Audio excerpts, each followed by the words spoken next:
विदर्भातील कडक उन्हामुळे नागरिक त्रस्त असताना तिवसा तालुक्यातील सालोरा येथे भर दुपारी भीषण आग लागल्याची घटना घडली आहे। सुदैवाने ग्रामस्थांच्या सतर्कतेमुळे आणि अग्निशमन दलाच्या तत्परतेने मोठा अनर्थ टळला असून गावातील अनेक घरे थोडक्यात बचावली आहे। सालोरा गावापासून अवघ्या 500 मीटर अंतरावर अचानक आगीचा भडका उडाला। प्रचंड उष्णता आणि वेगवान वाऱ्यामुळे काही क्षणातच आगीने रुद्ररूप धारण केले। या आगीत 4 ते 5 शेतामधील कचरा, पालापाचोळा, गावालगतचे ढिगारे आणि इंधन जळून खाक झाले। दरम्यान आगीची एक ठिणगी गावातील एका घरावरील तुरीच्या पेंडीवर पडल्याने घरालाही मोठा धोका निर्माण झाला होता।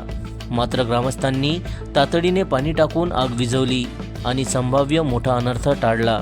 या आगीमध्ये काही शेतकऱ्यांच्या कृषी पंपाच्या वायरिंगचे नुकसान झाले आहे। मात्र शेतकरी भारत तसरे आणि इतर शेतकऱ्यांनी आधीच शेतमालाची कापणी पूर्ण केल्याने तसेच सिंचनाचे पाईप आणि साहित्य सुरक्षित ठिकाणी ठेवल्याने मोठे आर्थिक नुकसान टळले। आग विझवण्यासाठी सामाजिक कार्यकर्ते प्रशांत कांबळे, विजय जाधव, अरविंद चव्हाण, गजानन जाधव, निलेश श्रीखंडे, मदन महाराज यांच्यासह शेकडो ग्रामस्थ घटनास्थळी दाखल झाले होते। तसेच तिवसा नगरपंचायतीच्या अग्निशमन दलाने वेळेवर पोहोचून आगीवर नियंत्रण मिळवले। दरम्यान ही आग नेमकी कशामुळे लागली याचे कारण अद्याप स्पष्ट झाले नाही। वाढते तापमान, उष्ण वारे किंवा रस्त्याने जाणाऱ्या कुणीतरी फेकलेल्या पेटत्या बिडी अथवा सिगरेटमुळे आग लागली असावी असा प्राथमिक अंदाज स्थानिक नागरिकांनी व्यक्त केला आहे।